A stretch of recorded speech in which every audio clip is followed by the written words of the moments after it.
Ini mahasiswa aktif di Universitas Islam Madinah, Kerajaan Arab Saudi. Insya Allah kita akan sedikit bedah mengenai kampus Madinah secara khusus dan kampus Arab Saudi secara umum, karena tentu kita semua tahu ya bahwa Madinah saat ini menjadi rujukan keilmuan Islam. Makanya nanti kita akan bahas di sini di sesi pertama insyaallah dari mulai saat ini sampai jam 9.40 terkait kenapa memilih Madinah. Ya. Padahal di Arab Saudi itu ada banyak sekali kampus. Oh ya, sebelumnya di sini santri sanawiyah atau mutawasithah? Dua-duanya ya. Mungkin yang sanawiyah atau yang SMA bisa lebih fokus lagi karena setelah SMA perguruan tinggi yang minat atau yang menginginkan untuk lanjut ke perguruan tinggi, khususnya yang ingin memperdalam ilmu syar'i dan yang ingin ke Timur Tengah, maka mohon untuk disimak dengan baik. Untuk yang SMP mungkin ini bisa menjadi wawasan dan untuk nanti kedepannya seperti apa. Karena tidak sedikit santri-santri yang sejak kecil sudah menulis saya ingin ke Madinah. Ya, itu banyak juga. Maka tidak mengapa, mohon untuk disimak dengan baik apa yang ingin kita sampaikan. Santai. Ya, kita ingin sama-sama sharing, ingin sama-sama saling mengenal kampus Arab Saudi dan secara khusus. Di sini ada pertanyaan, teman-teman bisa lihat kenapa pilih Madinah. Sekali lagi, ada banyak kampus di Arab Saudi. Ada Ummul Qura di Makkah Al-Mukarramah. Kemudian ada Jami'atul Majma'ah atau Majma'ah University di kota Majma'ah.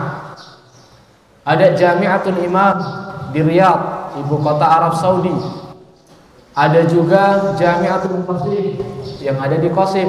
Dan kampus-kampus lain itu banyak. Dan semuanya beasiswa. Ya, karena kampus di Arab Saudi itu secara umum semuanya memberi beasiswa gratis. Nanti kita bahas. Tapi pertanyaannya, kenapa memilih Madinah? Ini yang pertama. Karena Madinah itu kita lihat penuh keutamaan. Ya, Madinah penuh dengan keutamaan yang mana kita tahu Madinah menjadi kota yang dipilih Nabi Shallallahu Alaihi Wasallam untuk hijrah. Ketika mendapatkan banyak sekali gangguan dari kafir Quraisy yang ada di Makkah. Apa di antara keutamaannya? Di sini disebutkan. Satu, kota Madinah adalah tanah haram. Tanah haram maksudnya adalah tanah suci. Rasulullah SAW bersabda, Inna Ibrahim harram Makkah wa da'a li ahliha wa inni haramtul Madinah kama harrama Ibrahim Makkah. Sesungguhnya Nabi Ibrahim alaihissalam, Sayyidul Anbiya, tuannya para nabi, itu menjadikan kota Makkah tanah suci dan mendoakan untuk penghuninya. Maka sesungguhnya aku, kata Nabi Shallallahu Alaihi Wasallam, mengharamkan kota Madinah atau menjadikan kota Madinah suci, sebagaimana Nabi Ibrahim menjadikan kota Makkah itu suci. Jadi kota suci ada berapa? Dua atau tiga? Ada yang bisa jawab?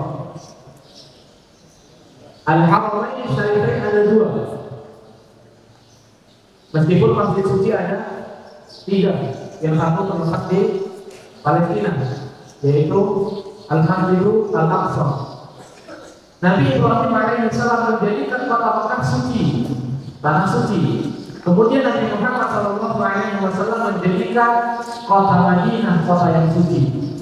Nanti kita bahas wilayah-wilayah tanah suci itu mana saja. Di antaranya nanti Universitas Islam Madinah menurut pendapat yang dipilih itu masuk ke wilayah suci. Maka ini nanti yang menjadikan kampus UIN itu spesial. Meskipun tempat tidak membuat orang itu baik semata-mata, karena kebaikan itu ada di dalam hati. Ini yang menjadi patokan utama bahwa Madinah adalah tanah haram, tanah suci. Biasanya kita mahasiswa Madinah menyebut kampus Madinah itu sebagai Al-Haram Al-Jami. Al-Haram Al-Jami. Ya, lagi-lagi ini spesial karena Jami'atul Ummul Qura atau Universitas Ummul Qura yang ada di Mekah itu masih jauh dari Masjidil Haram. Tidak sedekat dengan posisi Masjid Nabawi dan kampus Madinah. Adapun batasan-batasan tanah haram itu berarti tanah suci yang di dalamnya kita tidak boleh berburu, tidak boleh cabut pohon yang tumbuh sendiri, dan ada beberapa larangan-larangan yang lain. Adapun batasannya Rasulullah SAW bersabda, Al-Madinatu haramun ma baina 'airin ila zurin. Madinah itu batasnya atau batas sucinya itu antara Bukit Aur namanya atau Bukit Air dan Bukit Taur. Batas selatan Jabal Air. Jadi bagian selatan ya kalian harus paham arah berarti ya. Bagian selatan itu berarti kalau dari Masjid Nabawi arah kiblat, arah ke Masjidil Haram, arah ke kota Mekah. Bagian selatan itu ada Jabal Air yang merupakan bukit hitam kemerahan yang memanjat dari timur ke barat. Bukit ini dekat dengan Dzul Hulaifah atau dekat dengan Bir Ali, tempat penduduk Madinah atau orang-orang yang lewat Madinah mengambil mikot ketika mereka ingin ibadah umroh atau haji. Ya, kalau kalian yang SMA sudah belajar kitabul haji atau kitabul haji dan umroh, kalian sudah membahas tentang atau sudah belajar terkait batasan-batasan mikot. Maka ya tempat-tempat kalau kita pengen umroh, kita harus berhenti dulu di mikot, harus pakai pakaian ihram, harus bersih-bersih dan lain sebagainya. Nah, disitulah perkiraan Jabal Air atau batas tanah haram. Makanya kalau kita umroh berhenti di Dzul Hulaifah karena setelahnya bukan tanah haram lagi. Nah, kalau kita ingin orang tanah haram dan pengen ke Mekah, kita harus ambil mikot kalau ingin haji. Adapun batas utara berarti berlawanan. Kalau batas utara berarti nanti kalau dari Masjid Nabawi, patokannya Masjid Nabawi. Karena kata Madinah dahulu itu ya hanya sebatas Masjid Nabawi saja. Nah, kalau dari batas utara tadi selatan berarti utara lawannya. Kalau kita di sana barat, benar ya, benar kan? Di sana timur, berarti selatan mana? Sana selatan, sana utara.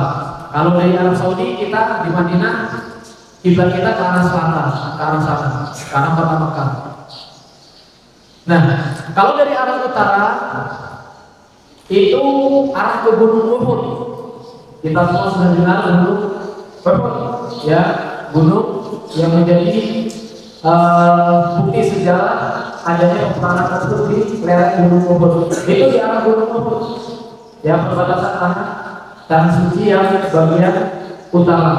Adapun batas timur itu Syarqiyah disebut dengan Haram Waqi. Adapun batas barat itu Gharbiyah yang disebut dengan Haram Al-Ghabrah. Ini mungkin kita lewat saja. Adapun batas utara dan selatan dari kota Madinah adalah 15 km. Berarti tanah haram itu tidak begitu luas. Tidak semua kota Madinah masuk wilayah haram. Ada kota Madinah, ada provinsi Madinah, dan provinsi Madinah itu luas. Jarak antara selatan ke utara itu hanya 15 km. Dari Dzul Hulaifah tadi sampai sekitar Gunung Uhud. Itu dari utara ke selatan. Ada sekitar 161 tanda Hadjul Haram. Ya, dibangun seperti desain pintu masjid yang ada sedikit muncul kubahnya. Itu Hadjul Haram dibangun sekitar 161 tanda. Dan pas sekali di gerbang 6 Universitas Islam Madinah atau gerbang belakang itu wilayah tanah haram terakhir. Ya, jadi di belakang gerbang nomor 6 ada 8 gerbang Universitas Islam, itu gerbang nomor 1 dan gerbang nomor 6 yang kalian mungkin pernah lihat gambarnya itu bentuk desainnya sama. Gerbang nomor 6 di gerbang belakang itu bagian akhir tanah haram, ada hadnya atau ada batasnya. Seberangnya ada Jami'atul Thayyibah atau Thayyibah University yang itu sudah tidak masuk ke wilayah tanah haram. Berarti Universitas Islam Madinah masuk ke wilayah tanah haram. Ya, berarti Universitas Islam Madinah masuk ke wilayah tanah haram atau tanah suci. Ya, ini tentu utama kota Madinah yang dimana kalau tanah itu adalah tanah suci maka tidak akan dimasuki dajjal. Yang setiap seluruhnya dijaga oleh malaikat. Kota mana? Ya, bukan polisi, bukan tentara lagi yang menjaga, tetapi malaikat. Kemudian yang kedua, doa dari Nabi Shallallahu Alaihi Wasallam agar kota Madinah diberikan keberkahan. Beliau bersabda, Allahumma barik lana fi samarina, wa barik lana fi madinatina, wa barik lana fi sa'ina wa musbina. Ya Allah, berikanlah keberkahan buah-buahan kami, berilah keberkahan kota kami, dan berikanlah keberkahan untuk setiap takaran atau timbangan dalam setiap jual beli. Dan doa ini menjadikan keberkahan kota Madinah itu begitu terasa. Kota yang mungkin dalam sudut pandang kita Arab Saudi atau Madinah secara khusus itu gersang, benar atau tidak? Arab Saudi panas. Arab Saudi adanya apa? Gurun pasir. Beda dengan kita di Indonesia, karena di kita banyak pohon. Tapi ternyata keberkahan ada di sana. Keberkahan dari mulai apa? Buah-buahan. Dan ini termasuk doa Nabi Ibrahim alaihissalam untuk kota Mekah dan Madinah juga termasuk. Jadi karena Nabi Ibrahim mendoakan apa? Keberkahan untuk kota tersebut, meskipun kota yang gersang, tapi ternyata buah-buahannya melimpah. Ya, buah-buahannya banyak, meskipun ya sekali lagi itu datang dari negara-negara sebelah seperti Mesir atau negara-negara yang lain. Karena buah yang mudah tumbuh di Madinah secara umum hanya buah kurma. Tapi dengan keberkahan tersebut buah bisa datang dari mana? Dari mana saja. Ini yang kedua, keberkahan kota Madinah. Kemudian yang ketiga, yang jangan sampai ini luput dari kalian semua. Rasulullah Shallallahu Alaihi Wasallam bersabda tentang keimanan, yang mana keimanan ini akan kembali ke kota Madinah. Dalam sabda yang beliau bersabda, innal imana la ya'rizu ilal Madinah kama ta'rizu al-hayyatu ila juhriha. Sesungguhnya keimanan akan kembali ke kota Madinah sebagaimana ular itu kembali ke sarang. Kalau sekiranya masalah perimanan atau keimanan itu akan kembali ke Madinah, maka keilmuan pun akan kembali ke sana. Kalau keimanan saja akan kembali ke Madinah, maka masuk dalam keimanan itu ilmu. Ilmu pun akan kembali ke sana. Maksud hadis ini apa? Kita tahu ular. Di sini perumpamannya ular. Kalau sudah bersebar kemana-mana, itu nanti pada akhirnya dia akan kembali ke sarangnya. Juga sama seperti keimanan ketika semua indera sudah rusak, maka di Madinah tempat yang murni. Maka nanti kita akan bicara tentang fasilitas belajar di UI itu apa saja, di antaranya Masjid Nabawi yang tidak semua kampus memiliki fasilitas ini. Ada apa dengan Masjid Nabawi? Di dalamnya terdapat para ulama yang terjaga akidahnya, yang memiliki ketulusan dalam mengajar dan kemurnian ilmu. Itu ada di Masjid Nabawi. Dan sebagian dosen yang ada di Universitas Islam Madinah itu juga mengajar di Masjid Nabawi. Maka sesungguhnya keimanan akan kembali ke Madinah sebagaimana ular itu akan kembali ke sarangnya. Ini yang ketiga. Ada pun yang keempat, ikhwan sekalian, Madinah punya banyak tempat bersejarah. Kalau kita di sekolah belajar tentang sejarah, di Indonesia punya beberapa sejarah, disebutkan ini dan itu. Tidak masalah kita mempelajarinya. Tetapi ternyata kalau kita mempelajari sejarah kota Madinah itu lebih daripada sekedar sejarah. Karena sejarahnya berkaitan dengan Sejarah yang dibuat oleh Nabi Shallallahu Alaihi Wasallam dan para sahabat radhiyallahu anhum ajma'in. Apa saja sejarahnya? Tentu yang pertama adalah Masjid Nabawi. Ya, masjid yang sudah sangat tidak asing lagi di telinga kita sebagai santri atau di telinga kita sebagai kaum muslimin secara umum. Masjid yang mau Rasul Shallallahu Alaihi Wasallam sebutkan, "Salatun di masjidi hada afdalu min alfi salatin illa Masjidil Haram." Bahwa salat di masjidku, kata Nabi Shallallahu Alaihi Wasallam, salat di Masjid Nabawi itu pahalanya 1000 kali lipat daripada salat di masjid selainnya kecuali Masjidil Haram. Kalau Masjidil Haram berapa kali lipat? Berapa? Ada yang tahu? Kau tamat salat di Masjidil Haram 1 kali salat. Ada yang tahu? Berapa kali lipat? 100.000. Kalau di Masjid Nabawi 1000 kali lipat. Bayangkan saja satu sholat itu seperti kita 1000 kali sholat di masjid-masjid yang lain, kecuali Masjidil Haram. Tempat yang menjadi pusat peradaban Islam ketika Rasulullah Shallallahu Alaihi Wasallam sampai ke kota Madinah. Pertama kali Nabi Shallallahu Alaihi Wasallam tidak langsung membangun Masjid Nabawi, tapi Rasul berhenti di wilayah yang disebut dengan Kuba, daerah Kuba, perkampungan Kuba, perkampungan. Di situ ada tanah yang dimiliki oleh seorang wanita Kalthum bin Al-Hadar. Dari arah selatan Rasul datang berhenti di perkampungan Kuba. Nanti di sini disebutkan setelahnya ada Masjid Kuba.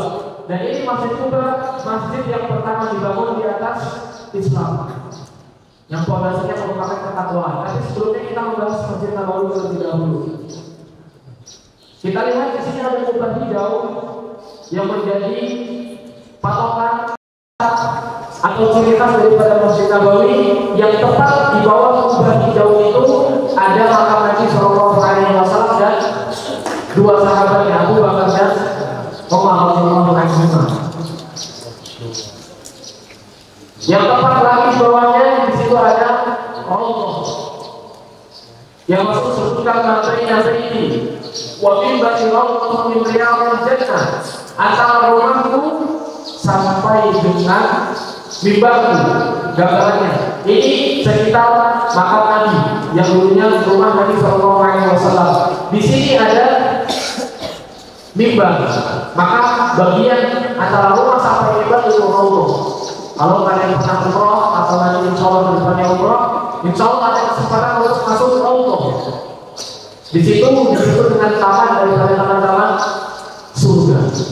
Tidak sembarangan sekarang kita masuk ke Allah, kita harus ada surat izin. Kemudian apalagi keutamaan Masjid Nabawi? Kalau kita benar-benar merasakan kekhusyuan Masjid Nabawi, kita akan merasakan disitulah dulu para sahabat belajar bersama Nabi. Sahabat-sahabat Nabi dahulu belajar di tanah itu, sujud di tempat tersebut, menginjakkan kaki di tempat tersebut. Meskipun Masjid Nabawi yang sekarang tentu bukan seperti Masjid Nabawi yang dahulu. Ya, dulu Masjid Nabawi yang kecil dan bangunannya hanya bangunan dari tanah, tiangnya dari pelepah kurma. Namun saat ini karena kondisi kaum muslimin yang semakin banyak, Masjid Nabawi dibangun dan diluaskan sehingga seperti sampai saat ini kita lihat. Ya, ini bangunan-bangunan masjid lama yang terlihat. Ada masjid luas, tausiah dan perluasan di belakang. Kemudian Masjid Nabawi jalan dari Padang. Kampus Universitas Islam Madinah itu hanya sekitar 6,5 km. Membutuhkan waktu sekitar 10 sampai 15 menit naik taksi. Dan ini merupakan tempat yang sangat dekat.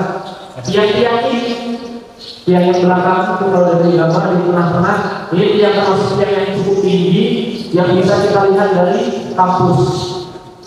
Jadi sangat dekat sebenarnya tempatnya. Cuma karena kadang kita naik taksi itu butuh melewati jalan yang sedikit diputar, jadi agak sedikit jauh, tapi tetap benar. Jadi dengan jalan yang strategi ini, kita bisa memanfaatkan kajian di Masjid Nabawi setiap sore biasanya sampai malam.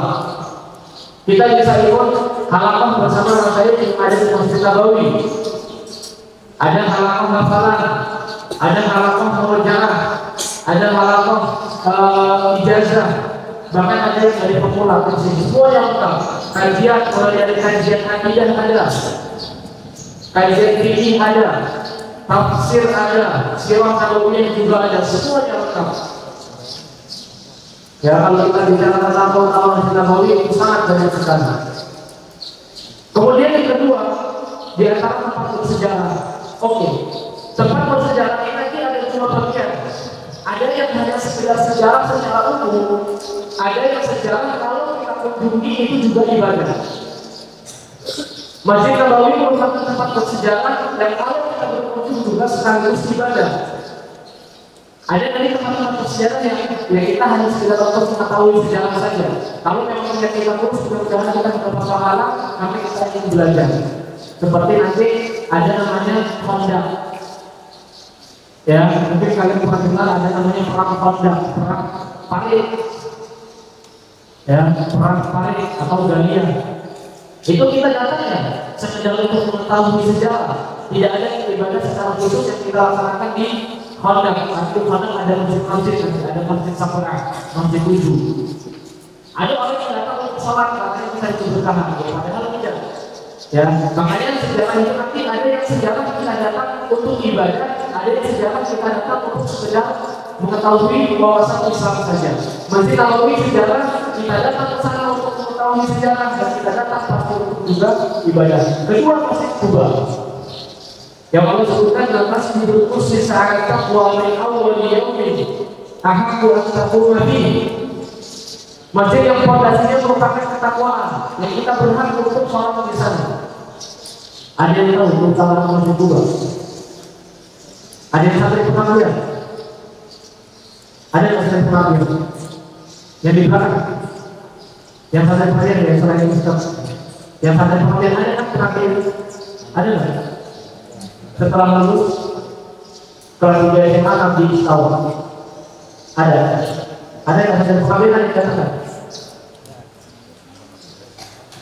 atau yang kelas 3 SMA ada kelas 3 SMA.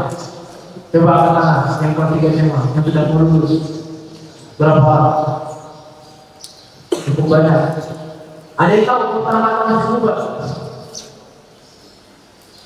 Masjid Kuba itu jaraknya dari Masjid Nabawi sekitar 5 km. Ya dekat. Ada namanya Darul Sunnah atau Kamsa Kuba, Jalan Kuba itu menghubung antara Masjid Nabawi ke Masjid Kuba atau sebaliknya Masjid Kuba ke Masjid Nabawi. Hanya lurus saja dan sudah dibuat jalannya begitu nyaman untuk berjalan kaki. Kanan kirinya ada pertokoan, mulai dari pakaian, oleh-oleh, makanan dan seterusnya ada semua.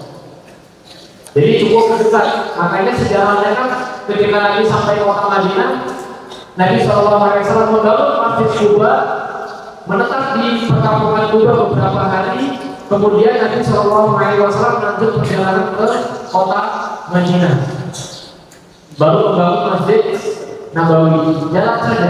Nanti antara Masjid Kuba dan Masjid Nabawi ada namanya Masjid Jum'ah. Masjid Jum'ah, masjid yang sejarahnya dikenal dengan persyariatan salat Jumat pertama kali. Banyak teman bersejarah. Nah, Masjid Kuba ini di antara keutamaannya disebutkan dalam hadis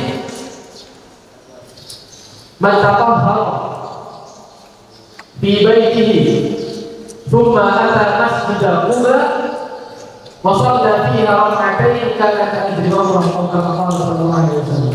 Barang siapa yang bersuci dari rumah atau dari hotel, kalau jemaah umroh dari hotel, bersuci dari tempat tinggalnya, kemudian datang ke Masjid Kuba untuk sholat 2 rakaat, maka mendapatkan pahala umroh.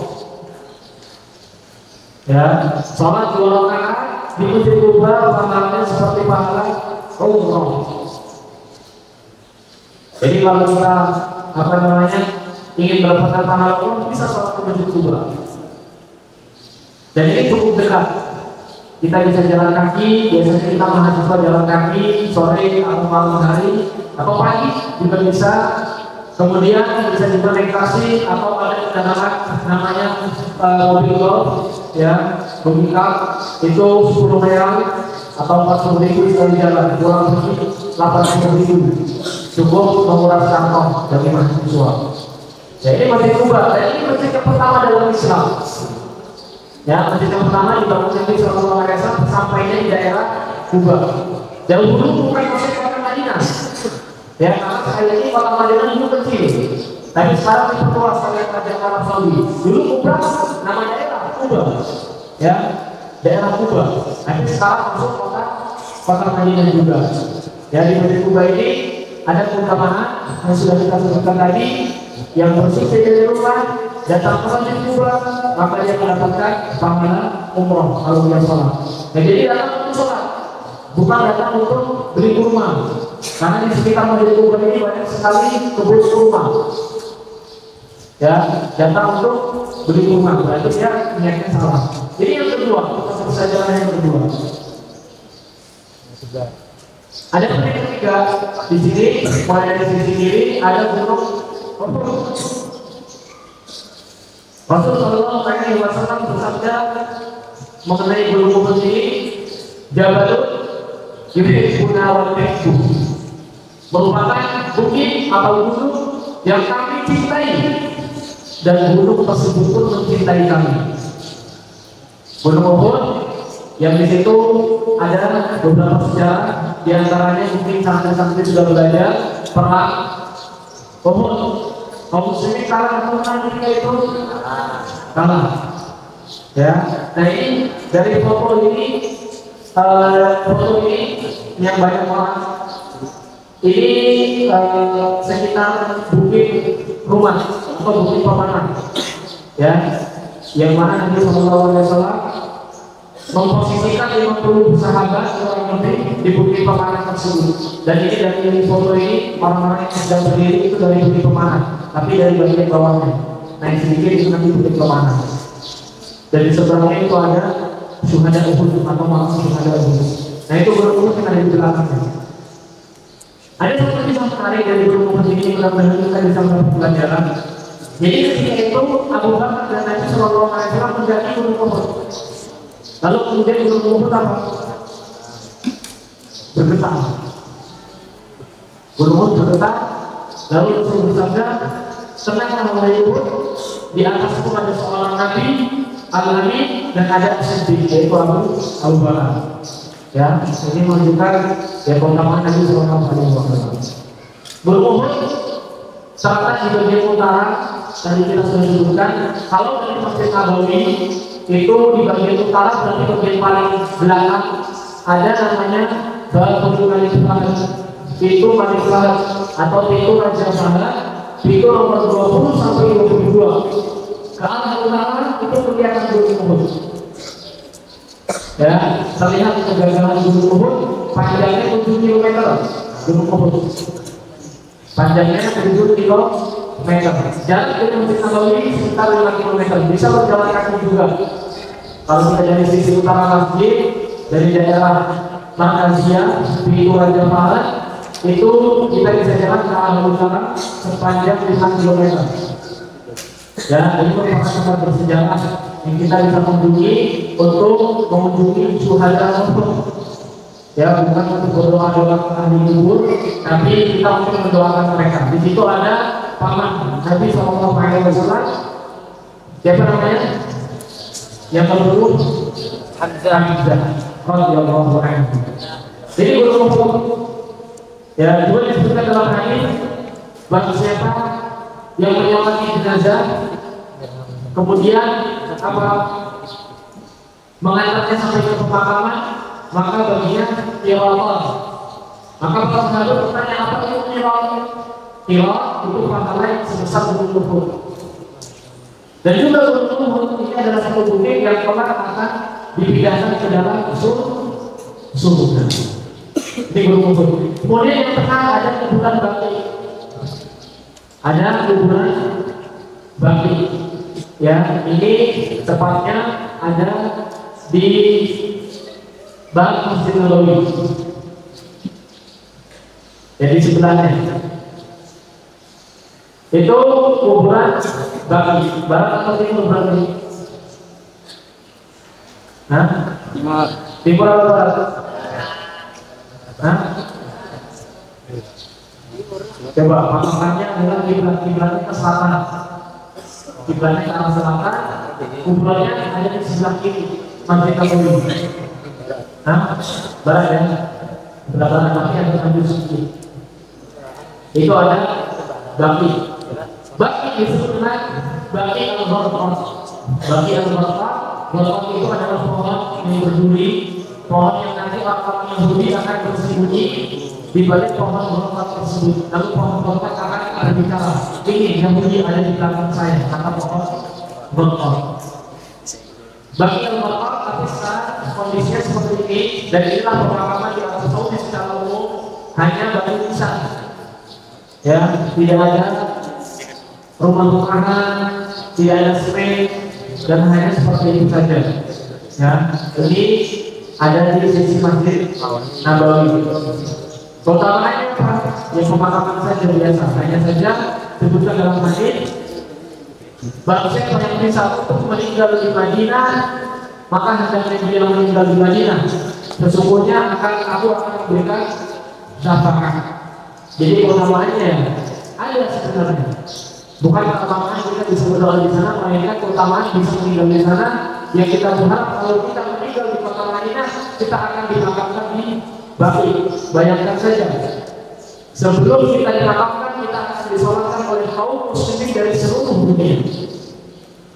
Kemudian kita dimakamkan di Baqi, yang mana Rasul berjanji akan memberikan syafaat. Jadi setelah sholat wajib biasanya 5 waktu itu pasti ada kemungkinan besar ada sholat jenazah.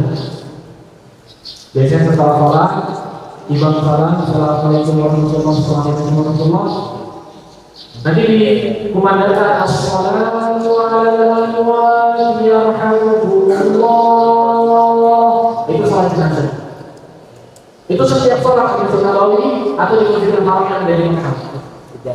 Bayangkan saja, kaum muslim yang meninggal di situ disolatkan oleh kaum muslim di seluruh dunia, kemudian dimakamkan Baqi. Dan di situ ada sahabat-sahabat Nabi, ada istri-istri Nabi, meskipun kita tidak tahu tempatnya di mana. Tapi ada satu sahabat yang secara khusus agak sedikit jauh dari pintu utama, itu makamnya Utsman ibnu Affan radhiyallahu anhu. Ya. Jadi dengan cara apa? Biar bisa meninggal di Madinah. Bagi yang ingin meninggal di Madinah, ya dengan cara tinggal di sana. Ya, salah satu caranya atau salah satu yang biasanya tinggal di sana. Cuma ada yang datang untuk umroh kemudian meninggal di sana, ada yang datang untuk haji sedang berada di Madinah, ada yang datang sebelum dia juga mahasiswa Madinah yang meninggal di sana. Ya, salah satu yang biasanya adalah dia berada di belakang Madinah, menetap di sana. Jadi kuburan Baqi, ya, kita bisa berkunjung untuk ziarah kubur, mengingat kematian di setiap ada pemakaman, tidak bisa sembarangan masuk. Ya, karena itu pertama. Jadi masuknya ketika ada pemakaman, biasanya setiap setelah sholat, seperti itu. Pada subuh, itu waktunya berpanjang bisa atau banyak asar, gitu. Kemudian di sini sisi paling kanan ada masjid Qiblatain. Ya, di sini semua insya Allah sudah hafal juz 2 surat Al-Baqarah. Qad nara taqalluba wajhika fis sama falanwalliyannaka qiblatan tardaha fawalli wajhaka shatral masjidil haram. Sejarah singkatnya, ketika Nabi sallallahu alaihi wasallam bingung melihat ke atas, melihat karena ini kiblatnya ke Masjidil Haram. Ketika itu kiblatnya masih ke arah Baitul Maqdis, Masjidil Aqsa. Sampai pada akhirnya Allah putarkan arah kiblat ke Masjidil Haram. Kapan kejadiannya? Itu 18 Rajab. Ya, 18 Rajab terjadi peralihan kiblat setelah Nabi hijrah. Posisinya ketika itu sedang melaksanakan sholat apa? Di sini disebutkan oleh Ibnu Katsir sesuai dengan nama sumbernya dalam tafsirnya bahwa ketika itu Rasulullah SAW melaksanakan sholat zuhur. Sholat zuhur semua rakaat menghadap ke Baitul Maqdis, Masjidil Aqsa Palestina. Kemudian 2 rakaat berikutnya menghadap ke Masjidil Haram berputar. Ya, dan itu di masjid dibelatai. Meskipun secara umum sebenarnya menurut apa yang disebutkan oleh Syekh Abdul Razak bahwa masjid-masjid di Madinah yang Rasulullah pernah sholat kedua kiblat itu juga disebut dengan masjid kiblatain. Karena ketika itu Nabi SAW sholat kedua kiblat juga. Kadang ke Madinah, kadang ke Mekah, kadang ke Baitul Maqdis. Tapi perhatian secara resmi ketika Rasul sholat di masjid kiblatain, yaitu ketika sholat zuhur pada tanggal 18 Rajab pasca hijrah. Nah, kemudian di sini itu di antara tempat bersejarah yang ada atau yang kita sebutkan tapi masih banyak tempat bersejarah lain. Ada sumur-sumur disebut dengan sumur Gors atau Bir Gors yang Rasul berwasiat, kalau aku meninggal dunia maka mandikan aku pakai air dari sumur Gors. Kemudian ada di sekitar Masjid Kuba ada Teluk Fakar, ya, dan tempat bersejarah yang lain itu sangat banyak sekali berada di Madinah. Kalau di depan kampus UIN itu ada Al-Wadi Al-Aqiq, Wadi Aqiq, lembah Mubarak atau Al-Wadi Al-Mubarak, lembah yang diberkahi. Itu pas ada di depan kampus gerbang pertama, di depannya ada jalan, nah di bawahnya ada Wadi Aqiq. Itu juga tempat bersejarah disebutkan dalam hadis, merupakan lembah yang diberkahi. Dan itu pas sekali di depan kampus. Kalau hujan deras itu air mengalir melalui Wadi Al-Aqiq. Nah, di sini kita ingin mengenal beragam kebudayaan dari beragam suku bangsa di kota Madinah. Ini gambar bagian dalam dari Masjid Kuba. Nah, kalau kita ingin bicara tentang keragaman budaya dan bangsa di kota Madinah, itu tentu tidak lepas dari tempat-tempat yang ada di depan kita.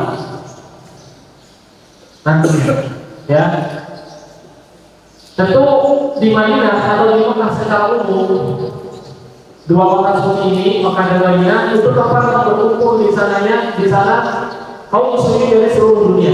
Jadi waktu kita sampai 9.40. Jadi ada beberapa menit lagi, jadi kita akan bercepat sebelum nanti sesi tanya jawab dan istirahat.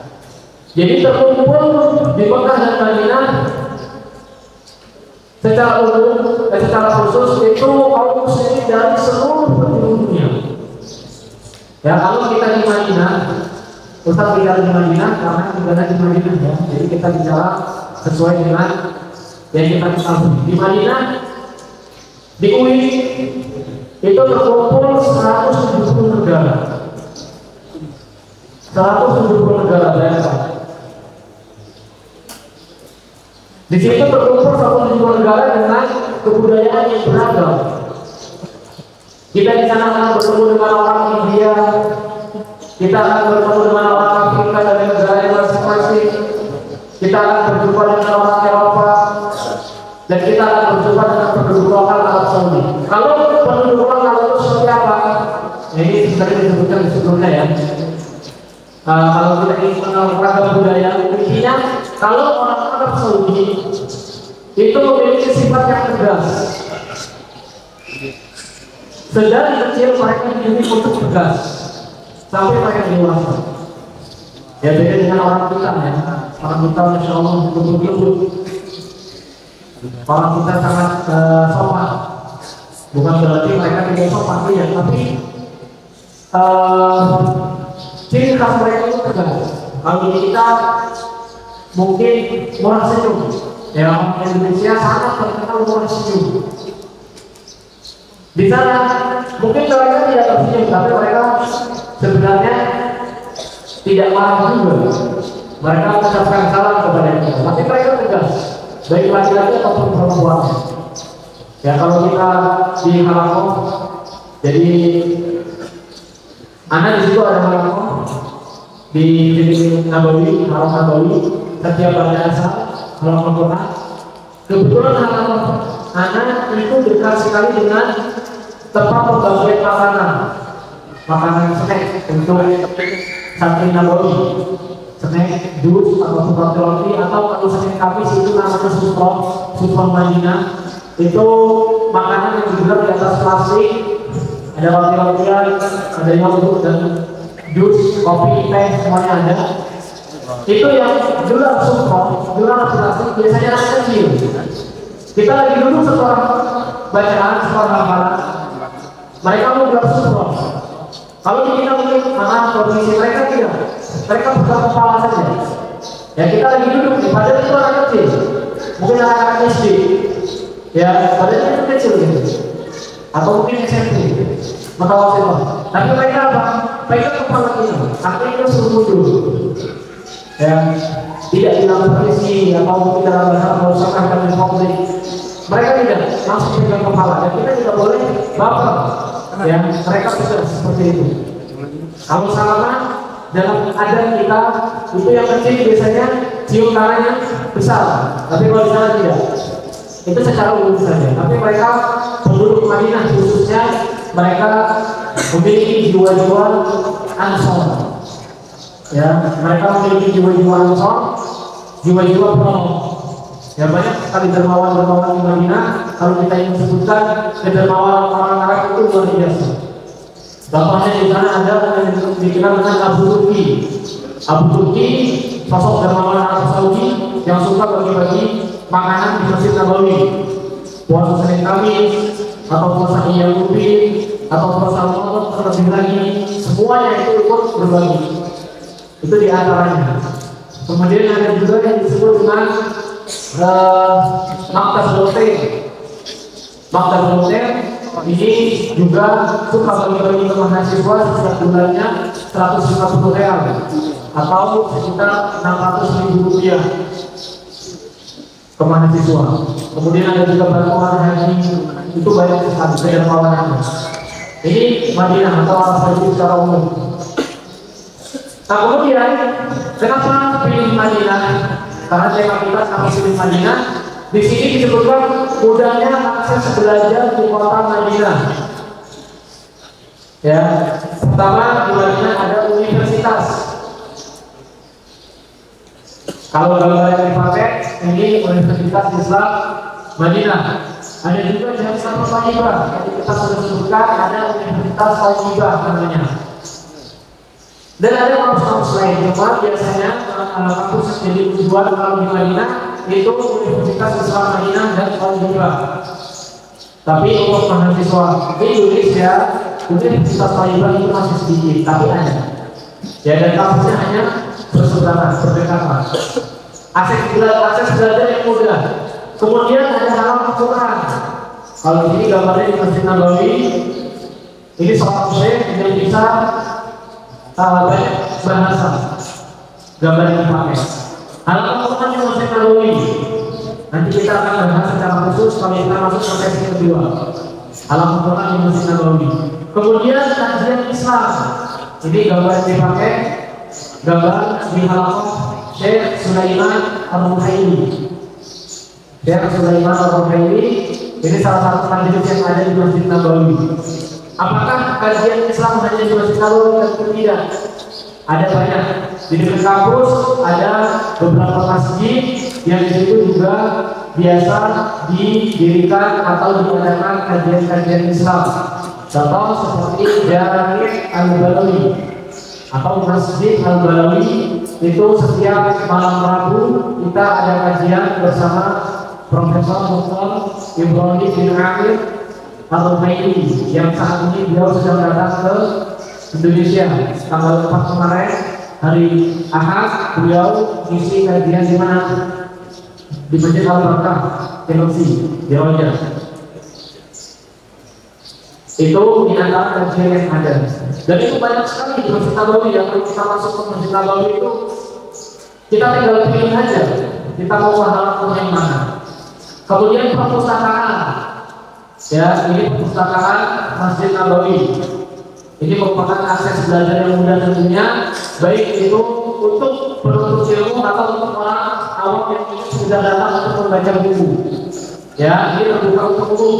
Siapa saja yang datang ke Masjid Nabawi bisa mampir ke perpustakaan untuk membaca buku.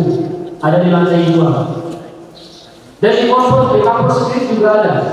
Di Universitas Islam Madinah ada perpustakaan. Ini dekat sekali dengan gerbang nomor 1. Dan itu warga lokal juga bisa masuk untuk kunjungan. Kemudian ada ma'rad atau pameran buku, ya pameran buku insya Allah untuk tahun ini akan diadakan di dalam kampus. Ya, ini tentunya merupakan kesempatan ya untuk kita mencari koleksi buku, tentunya untuk kita baca.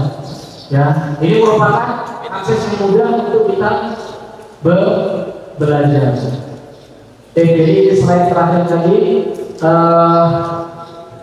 Pas insya Allah kurang 5 menit untuk sesi pertama.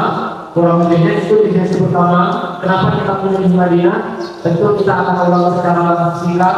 Pertama, tentu melihat keutamaan daripada kota Madinah yang sudah kita sebutkan tadi. Kemudian situs-situs bersejarah yang ada di kota Madinah. Kemudian ada juga keunikan budaya yang kadang kita perlu ketahui, yang ini mungkin tidak ada di kota lain selain Mekah dan Madinah. Ya, karena melihat kaum muslimin seluruh dunia itu datang ke dua tanah suci ini untuk umrah, untuk bekerja dan untuk belajar. Mereka semua datang ke satu tempat yang kita bisa melihat keragaman budaya. Kemudian yang keempat atau yang terakhir adalah mudahnya akses belajar di kota Madinah. Ya, di situ ada universitas, ada juga halaman Quran, ada kajian-kajian Islam, ada perpustakaan, ada pameran buku. Wallahu ta'ala a'lam bishawab. Insyaallah kita cukupkan sesi pertama ini, ada sekitar setengah jam untuk kita tanya jawab. Untuk teman-teman yang ingin bertanya, kami persilahkan. Siapa yang bertanya?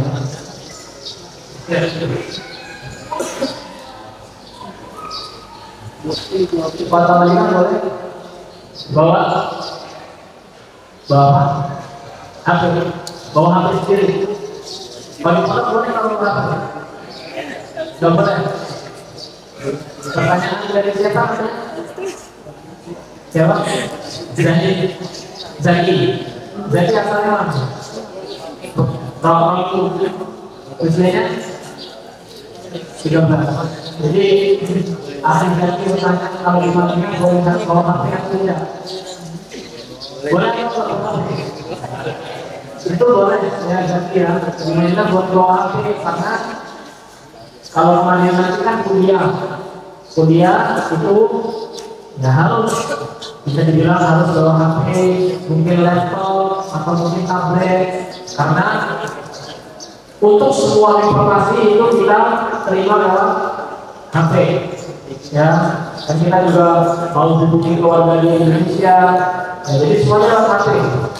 Dan jadi pertanyaan bagus sebenarnya ya. Jadi jangan dikira saya ingin fokus belajar kalau butuh HP. Tidak, salah. Susah nanti kalau kita nggak punya HP, karena mulai dari kita sebelum berangkat sampai di sana itu butuh HP. Jadi mungkin ada yang besar-besar kita punya pertimbangan. Kalau kira-kira HP-nya sudah cukup lama, sudah perawatannya sudah agak sedikit lemot, nah itu mungkin bisa diganti ke HP yang bagus. Karena memang di Arab Saudi itu teknologi sudah sangat maju. Apa-apa kita butuh HP. Ya, jadi bukan untuk gaya-gayaan sekali lagi, ya setidaknya yang standar. Jadi ada sedikit mungkin untuk pengetahuan. Kalau di Arab Saudi itu kita ada satu aplikasi itu terintegrasi dengan semua kondisi di Arab Saudi. Namanya Abshir. Aplikasi Abshir itu sangat kita butuhkan. Dan kalau kemudian tidak bisa support, nanti kita akan kesusahan. Di situ semuanya ada, data diri kita, hawiyah atau KTP Arab Saudi kita ada di situ. kemudian kita sholat di jalan, dan lain-lain itu ada. Bahkan di kampus sendiri itu sangat membutuhkan HP, ya, atau tablet atau laptop. Karena setiap mahasiswa itu punya akun kampus. Di akun tersebut kita bisa melihat jadwal kuliah, melihat kelas kita ada di mana, ya, semuanya itu membutuhkan HP. Jadi boleh bawa HP. Kalau saat ini memang belum boleh karena belum butuh. Ya, kalau nanti sudah kuliah itu bisa dibilang merupakan kebutuhan yang urgent. Seperti itu. Ada lagi? Ya, betul. Di UIN pada jurusan apa saja? Sebenarnya ini nanti pertanyaan akan dijawab di kedua. Ya, karena tadi menginjak secara khusus, nanti yang kedua itu UIN. Tapi secara umum di UIN itu ada jurusan agama, ada jurusan umum. Jurusan agama apa saja? Nanti ada fakultas Al-Quran, ada fakultas hadis, ada fakultas dakwah. Ya, fakultas dakwah itu karena bahasa Syafi'i tidak bersalama.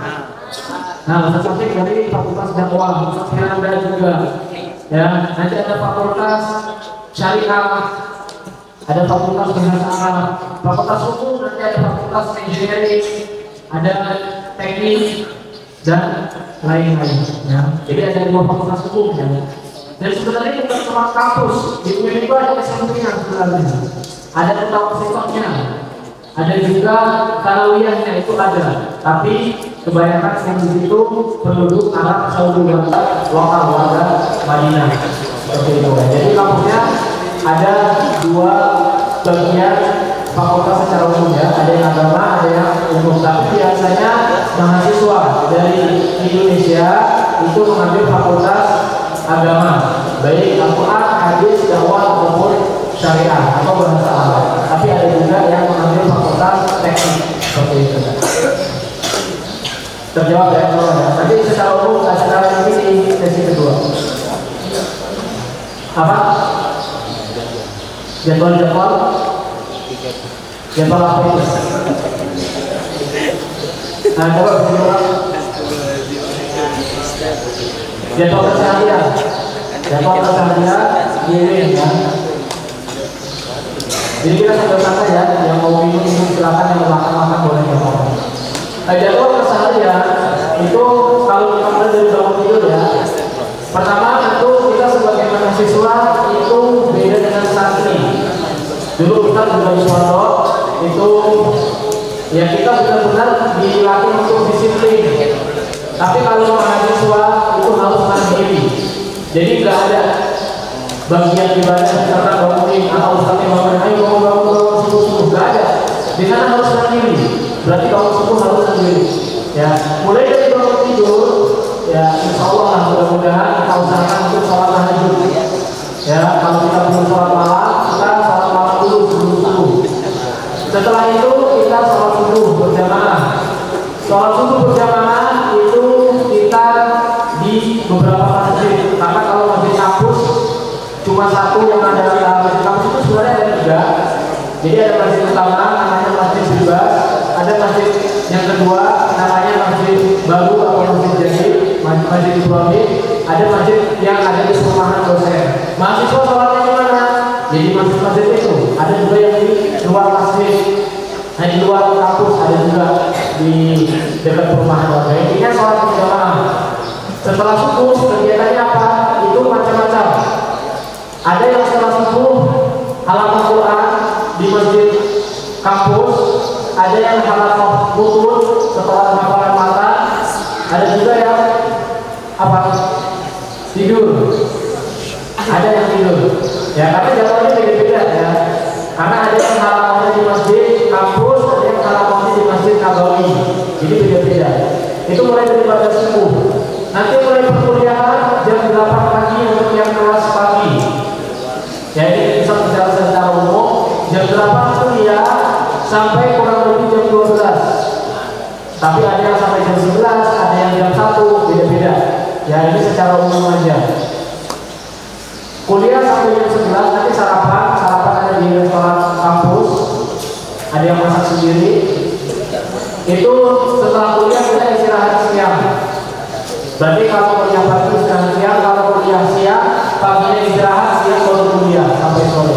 istirahat siang sampai asar, bangun sholat asar berjamaah, atau kita sebelum asar sudah bisa ke Masjid Nabawi. Ke Masjid Nabawi biasanya kita sore, ada yang berangkat sebelum asar, ada yang setelah asar, pakai taksi atau pakai bis kampus. Nanti kita bicara fasilitas kampus. Ke Masjid Nabawi biasanya ikut halaqah Quran. Halaqah Quran pada asar, ada juga yang langsung ambil kajian, ada yang halaqahnya pada maghrib. Intinya belajar di Masjid Nabawi mulai dari ba'da asar sampai setelah isya. Ya, sampai setelah isya. Ada yang langsung pulang setelah sholat isya, ada yang menetap sampai jam 11, sampai jam 12, sampai jam 1 malam. Itu masih ramai di sana. Ya, dan di Arab Saudi itu kehidupan malamnya benar-benar terasa. Ya, jadi kita biasanya sekarang itu tidur jam 1, tidur jam setengah 2, itu biasa. Karena yang di Arab Saudi itu biasanya tidurnya larut malam, karena kehidupannya malam, apalagi ramai. Ya, apalagi kalau bulan Ramadan, itu kita kalau tidur kita berantakan. Beda dengan kita di sini. Ya, kita benar-benar semalaman itu tidak tidur biasa. Tapi pagi sampai siang kita tidur. Itu biasanya seperti itu. Ya, baru kita setelah dari Masjid Nabawi pulang ke kampus, sudah bebas kegiatan masing-masing. Kalau akhir pekan kita libur di hari Kamis dan di hari Jumat, di hari Jumat dan di hari Sabtu, itu ya kita menggunakan waktu dengan ada yang olahraga, main futsal, tenis soccer, basket, atau gym, berenang, ada juga yang jogging, ada yang juga masak-masak, atau ada yang main-main ke gunung, atau ke bukit-bukit sekitar, jalan-jalan, dan macam-macam. Ada juga yang istirahat tadi di kamar. Itu secara umum kegiatannya seperti itu. Ya, dan semua kegiatan ini sifatnya mandiri, kecuali belajar yang ada di kelas. Kalau di kelas itu dijibari, harus. Karena kalau kita tidak hadir, kita akan di alfa, boleh absen. Tapi yang lainnya kajian, kemudian kajian di Nabawi, halaqah Quran itu sifatnya mandiri. Maka kalau kita tidak memohon taufik dari Allah, ya kita akan malas untuk datang ke Masjid Nabawi untuk halaqah Quran. Ya, jadi kita sama di sini juga kita senantiasa memohon taufik agar kita diberikan kemudahan untuk ikut kegiatan-kegiatan belajar dan mengajar. Seperti itu ya, secara umum. Ada lagi? Yang belakang dulu ya, yang dipakai di sana tuh bahasa kesehariannya usaha. Bahasa keseharian yang dipakai usaha atau amia? Usaha atau amia? Pertanyaannya ternyata merujuk. Bahasa yang dipakai tentu bahasa Arab. Adapun amia atau usaha itu kembali ke kebutuhan dan kemampuan. Ya, secara umum karena kita tinggal di Arab Saudi, tentu bahasa yang kita pakai bahasa Arab. Ya, itu. Kemudian kalau kita bisa bahasa Inggris, kita bisa bahasa Inggris. Kalau sesama mahasiswa Indonesia, tentu pakai bahasa Indonesia. Karena mahasiswa Indonesia di kampus itu terbanyak. Jadi kadang kita baru kesini ketemu Indonesia, tadi Indonesia.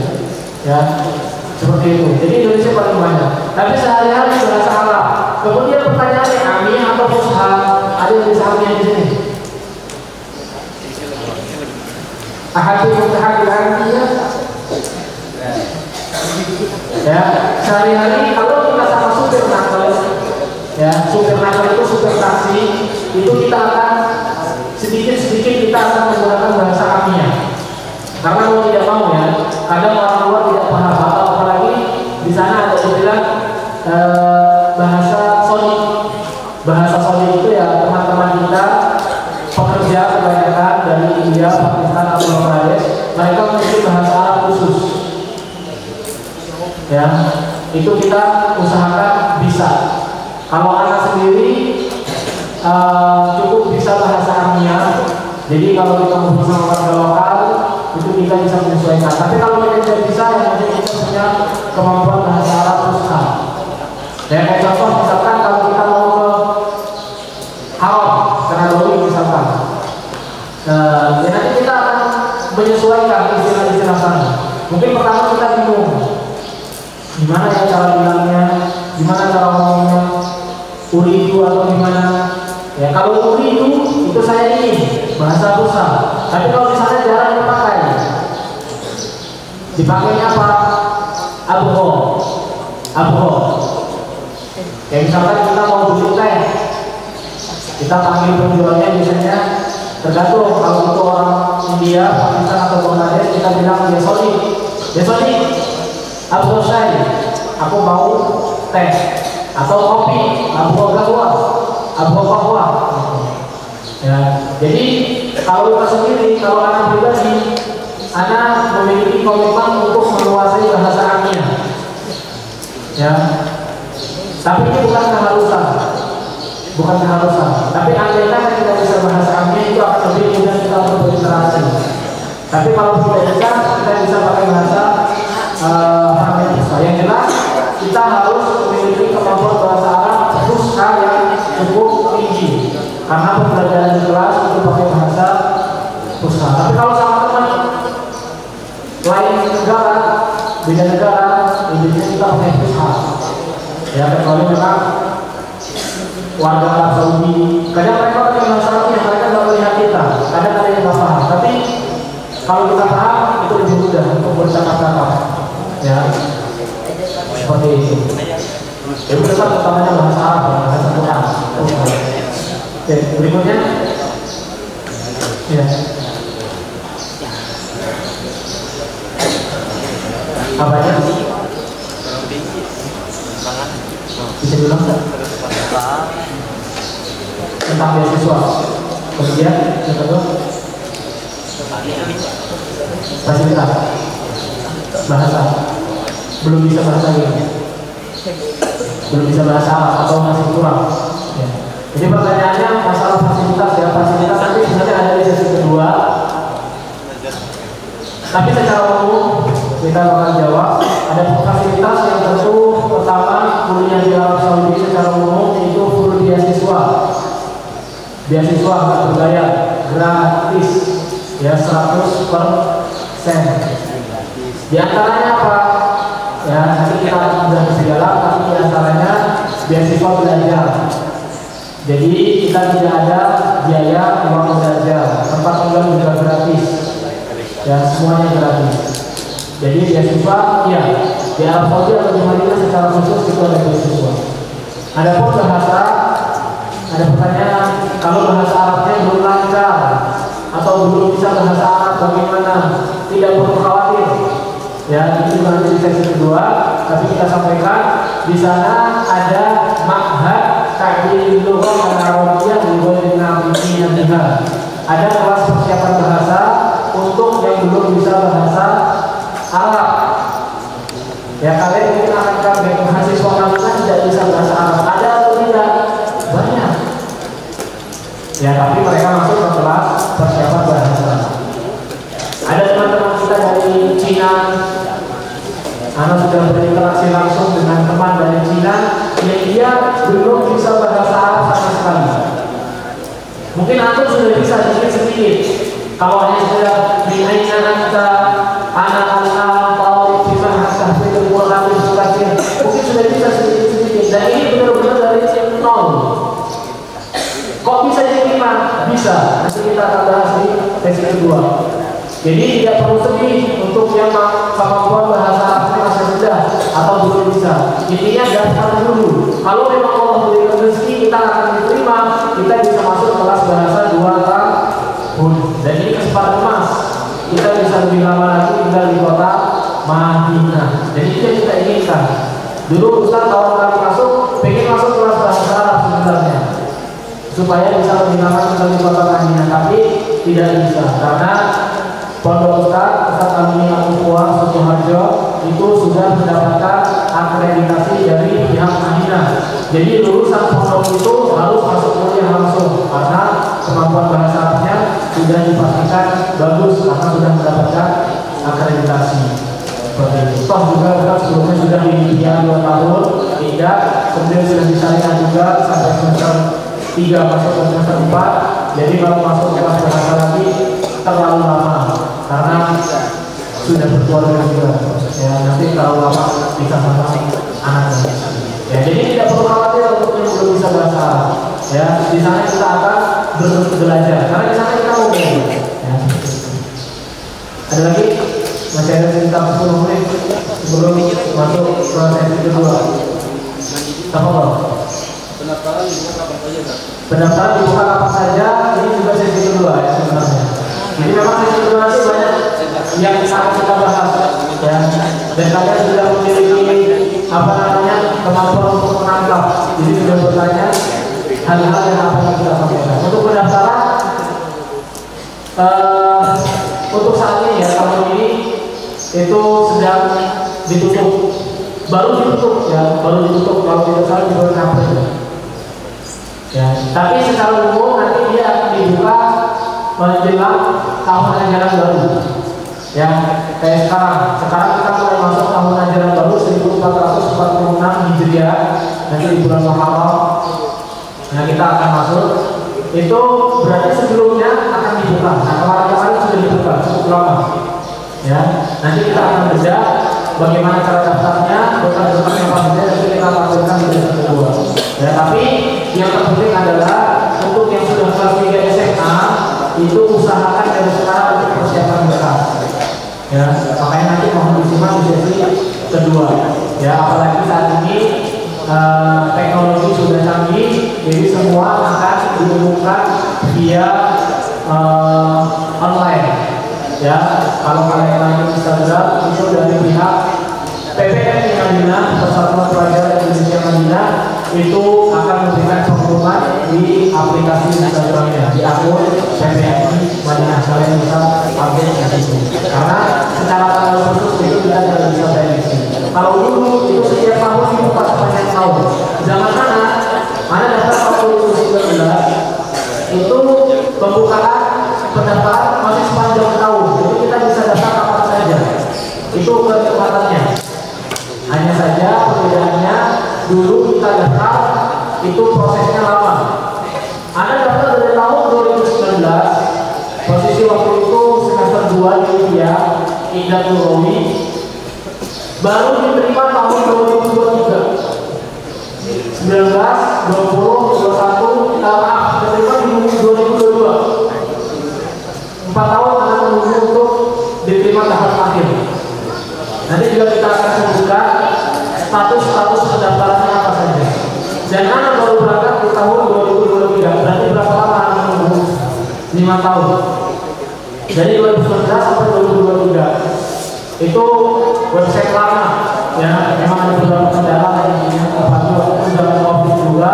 Ada teman-teman yang diterima ketika masih COVID dan belum bisa berangkat. Qadarullah, mereka baru berangkat setelah COVID mulai mereda. Hingga pada akhirnya angkatan yang baru diterima itu harus antri dan anak harus aktif ketika itu. Ya, alhamdulillah untuk saat ini pendaftaran itu lebih mudah, kemudian kepastian diterima itu insya Allah lebih cepat. Seperti itu. Ya, website itu lebih mudah insya Allah. Karena satu website kita bisa daftar 5 kampus Arab sekaligus. Kalau dulu satu kampus, satu website, kita pengen daftar UIN, daftar. Kita pengen daftar Ummul Qura, daftar lagi. Kita pengen daftar Qasim, daftar lagi. Satu-satu. Kalau sekarang, alhamdulillah, itu cuma satu saja websitenya, tapi kita bisa langsung pilih beberapa kampus. Jadi mudah insya Allah. Baik, itu. Berikutnya, ada yang mau bertanya? Ya, silakan. Dapat nomor 1 tidak?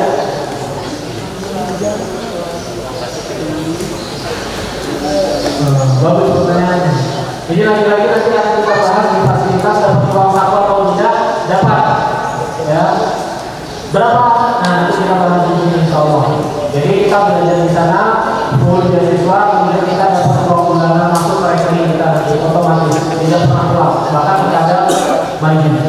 Ya, kalau di Indonesia sudah kelas. Mungkin tanya Ustaz siapa? Karena ya, beliau di Indonesia. Ditanya mungkin beliau atau Ustaz yang lain pernah di Indonesia. Mungkin kalau di Indonesia sudah kelas ada mukafahnya. Tapi kalau di UI tidak pernah kelas. Bahkan terkadang di beberapa hari hari-hari peringatan tertentu itu sukanya dimajukan. Nanti kita bahas ya. Nominalnya berapa? Kalau di Indonesia berapa? Saya tahu. Di Indonesia itu kalau tidak berbohong nggak sampai. Kalau yang Nabawi 400.000, 100 real. Tapi kalau yang S1 syariah dulu atau idari itu 800.000, ya 750 atau tergantung nilai rupiahnya. Seperti itu ya, dapat. Kemudian yang kedua, kalau kita bawa uang dari sini, bawa uang rupiah butuhkan di sana. Ya, jadi di sana nanti kita bisa tukar. Misalkan kita insya Allah nanti diterima, kita bawa uang 3 juta dari Indonesia. Sampai sekarang itu tidak terpakai karena uang rupiah. Maka di sana ada banyak sekali jasa untuk tukar uang. Ada yang di money changer, di dekat Masjid Nabawi ada banyak. Ada juga mahasiswa yang buka jasa. Ya, misalkan saya punya 3 juta, tukar dengan uang real, dapatnya berapa? Jadi tinggal kesepakatan nilai rupiahnya atau nilai tukarnya. Ya, jadi bisa bawa uang dari sini bisa. Seperti itu. Ada lagi pertanyaan? Kalau kita persiapan untuk masuk sesi kedua, dan ini menjadi sesi yang mungkin akan banyak sekali kita bedah di sesi kedua. Apa? Apa? Linknya? Nah, ada nanti kita share di sini. Nanti kita kasih buku panduan. Di situ akan lengkap sekali, mulai dari persyaratan secara umum, persyaratan secara khusus, tutorial pendaftaran, ada semua, ada sekitar 50 halaman, itu ada semua nanti. Ya. Linknya ada di sana.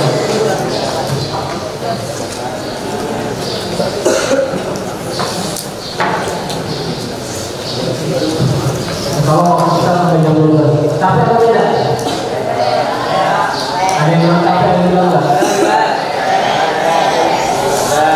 Baik, jadi kalau kita akan masuk ke sesi kedua, kita siapkan dulu.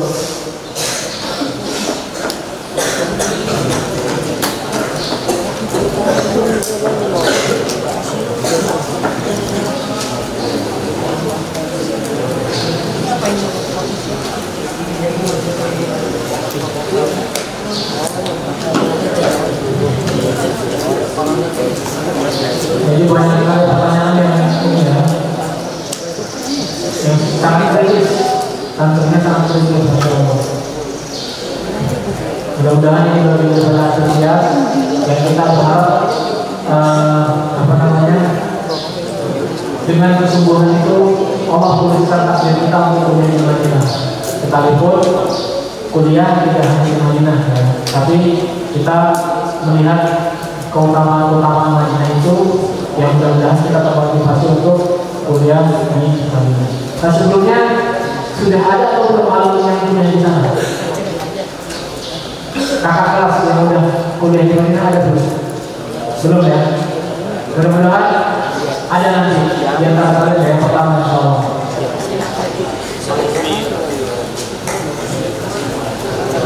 Karena kita tidak sedang untuk mencari nama, kita tidak sedang untuk membanggakan diri kuliah di luar negeri,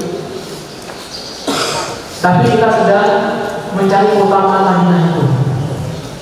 Ya, makanya jadi pertama kita sebutkan tentang keutamaan Madinah itu yang menjadi motivasi. Karena kalau hanya sekedar kuliah ya, alhamdulillah di Indonesia sendiri pun banyak kampus-kampus Islam yang insya Allah keilmuannya pun cukup mumpuni.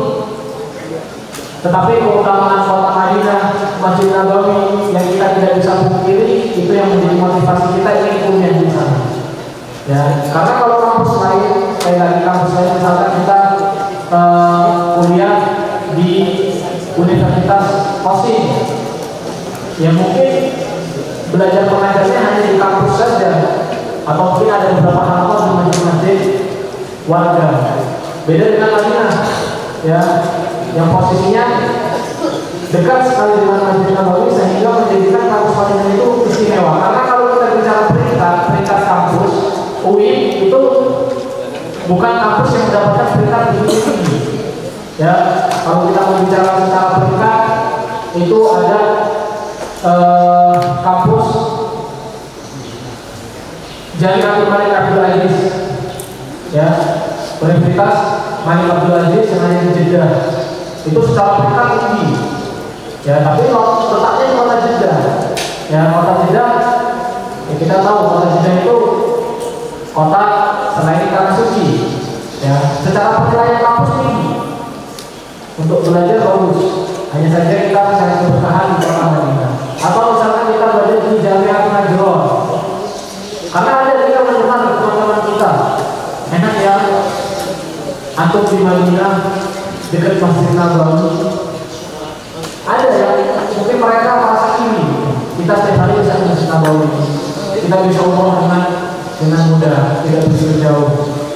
Tapi pada akhirnya kita harus sama-sama bersyukur dimanapun kita berada. Tapi ini mudah-mudahan bisa menjadi motivasi. Oke, jadi ini bahwa di sesi kedua ini kita sampai jam 11,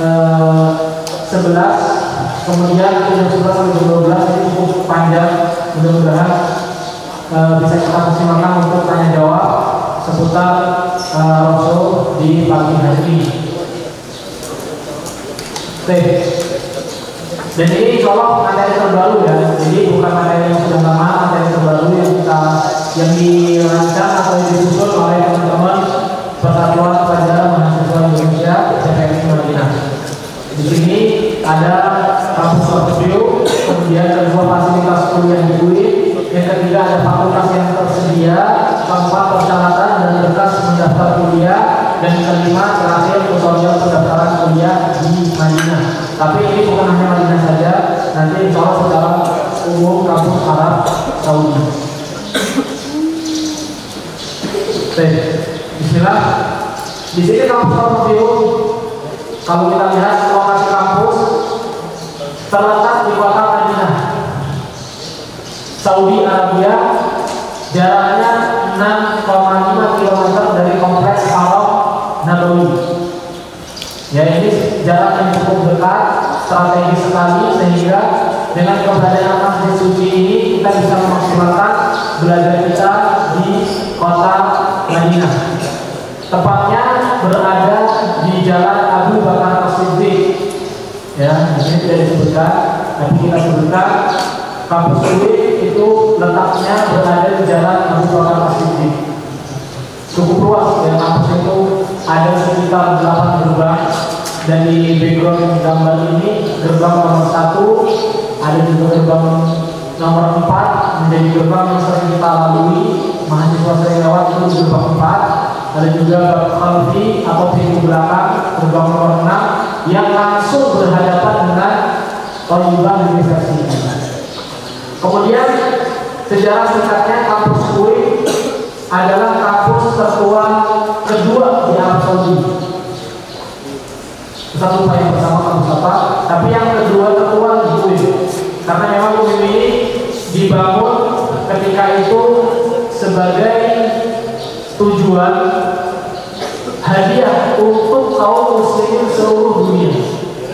Makanya kampus UIN ini merupakan kampus yang paling mudah menerima mahasiswa asing. Bahkan nanti disebutkan di sini mendapatkan peringkat kampus dengan mahasiswa asing terbanyak. Dan yang paling banyak itu dari negara kita, dari Indonesia.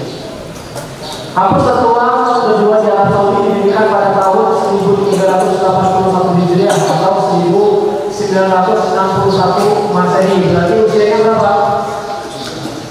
2024 kurang 1961, usianya 63 tahun.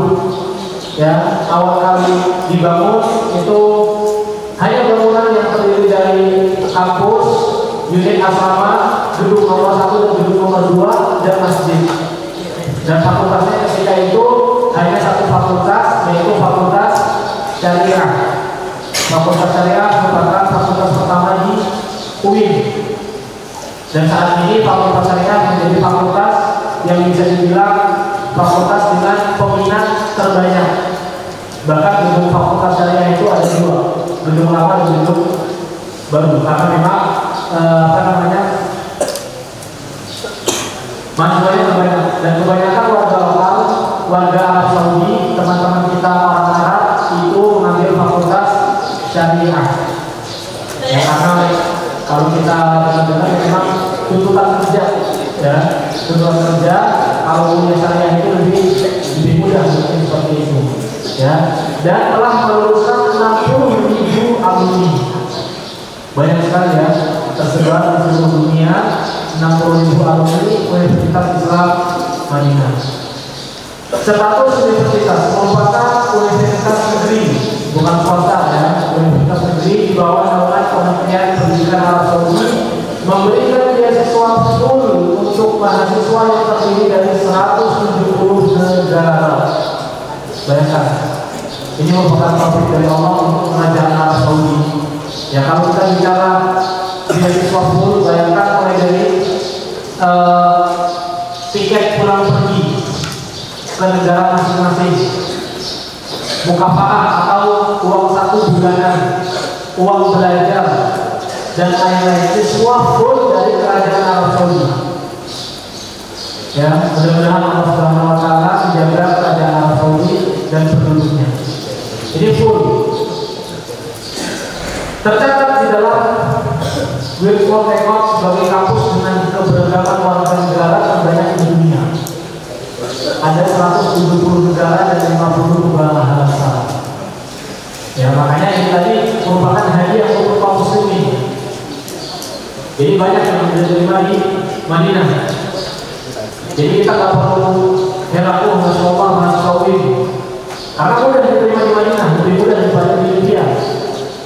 Tapi ini semua taufik dari Allah yang harus kita syukuri. 50 bahasa, ya. Kalau kita punya cita-cita, kebetulan satu kamar dengan orang India dan orang Afrika dari Kenya. Jadi kamarnya itu masing-masing ada yang satu kamar 2 orang, ada yang satu kamar 3 orang, yang paling banyak 4 orang. Itu beda-beda negara biasanya. Jadi memang dikelompokkan dengan negara lain. Tapi ada juga yang sesama negara Indonesia dengan Indonesia, contohnya itu ada juga. Tapi secara umum dikelompokkan oleh kementerian mahasiswaan. Ketika kita sampai, kita akan mendapatkan teman kamar selain orang negara kita. Kita punya cita-cita pengen bisa bahasa India. Ya, karena 4 tahun minimalnya tinggal dengan orang India. Mudah-mudahan bisa bahasa India. Walaupun biasanya baru acah-acah. Acah itu artinya oke. Seperti itu. Jadi terkumpul semua atau kebanyakan negara 70 dan 50 bahasa. Ya, jadi kalau kita ketemu dengan orang asing itu ya mereka berbicara dengan bahasa lain. Nah, kemudian di sini yang ingin kita bahas dan banyak yang bertanya fasilitasnya apa saja. Ini fasilitas ada yang sifatnya umum kampus Arab Saudi, ada yang sifatnya khusus UNIM saja.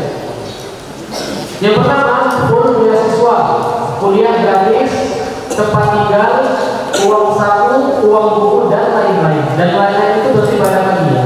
Jadi secara umum di Arab Saudi sama, full beasiswa. Ya, jadi kuliah di Arab Saudi itu alhamdulillah itu gratis, belajar juga gratis, dari itu tingkat mutawasithah ataupun tanawi, atau mungkin bahkan tidak di sini juga. Ya, semuanya gratis alhamdulillah. Mulai dari tempat tinggal, kuliah pertama uang belajar itu tidak perlu kita bayar. Kemudian tempat tinggal itu ada asrama gratis, dan asrama ada yang di dalam kampus, ada yang di luar kampus. Jadi mudah-mudahan nanti teman-teman yang daftar dan nanti diterima mendapatkan kamar yang di dalam kampus, karena kamar dalam kampus yang menurut anak pribadi itu lebih nyaman, karena tinggalnya di komplek kampus. Kalau ingin ke kuliah pun mudah, bisa jalan kaki. Ke Masjid Nabawi juga taksinya lebih banyak. Tapi kalau di luar kampus, ya kita harus lebih aktif. Kita harus siap untuk kuliah sebelum bisnya berangkat.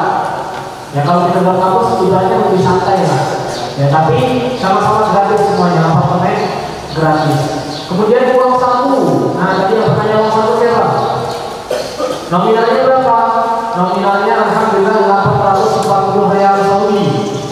Kalau kita tukar dengan rupiah, itu terakhir kita tukar dengan kurs yang ada itu dapat 3.567.000. Ya, jadi kita gunakan sekitar 3.500.000 atau 3.400.000. Ya, ini merupakan kenikmatan yang besar. Di saat kita fokus belajar, ternyata kita juga mendapatkan uang bulanan senilai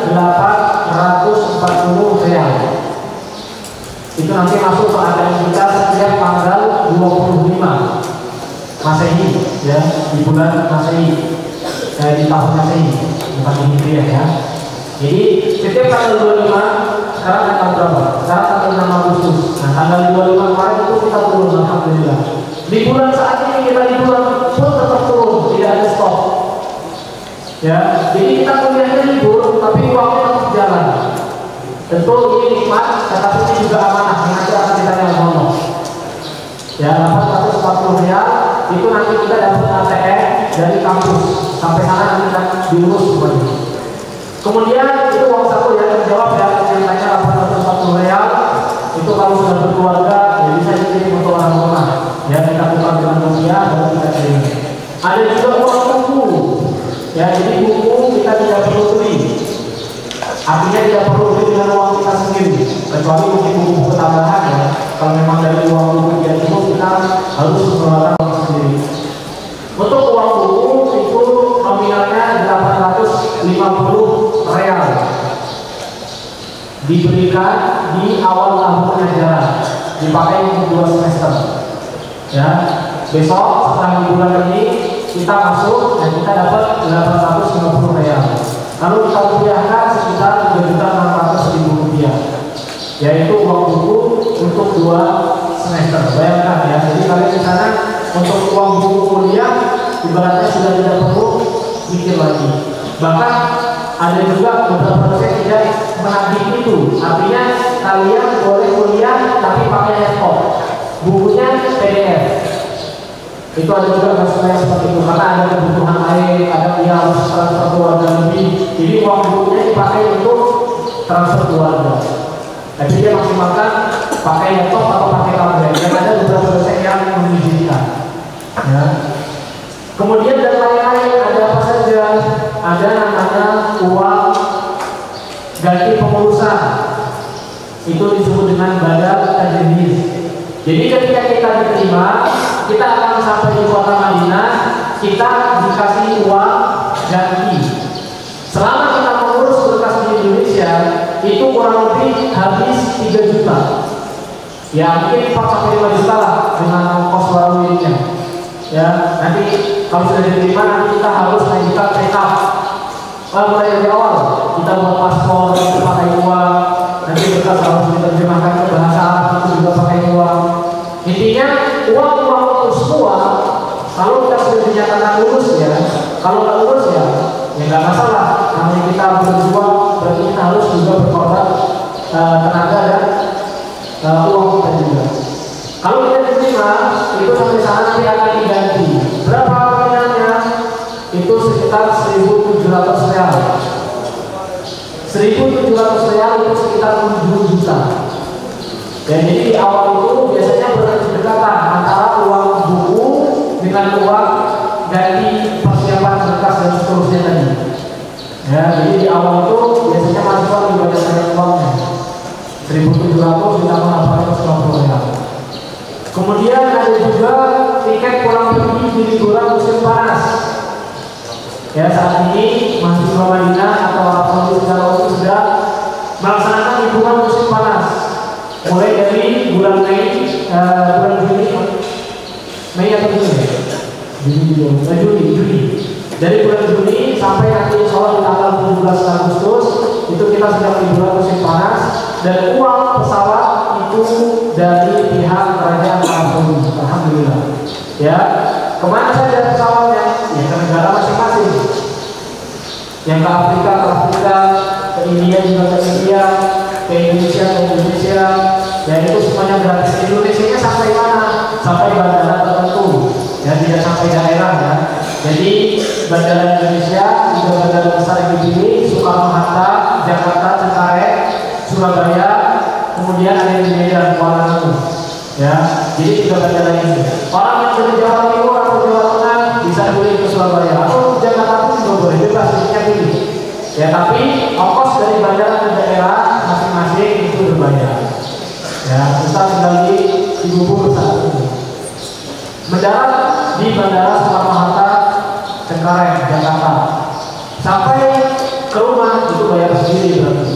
Kalau itu dijemput, ya. Tapi Kalau dari Arab Saudi sampai di tujuan kita negara kita itu gratis. Kemudian ada uang apa lagi? Banyak lagi sebenarnya kalau kita sebutkan, isinya uang semua. Ya, dan ini bentuk apa namanya penghargaan untuk penuntut ilmu yang bersungguh-sungguh tentunya. Sisanya ini yang semuanya pasti dapat ya. Ini yang semuanya pasti dapat insya Allah.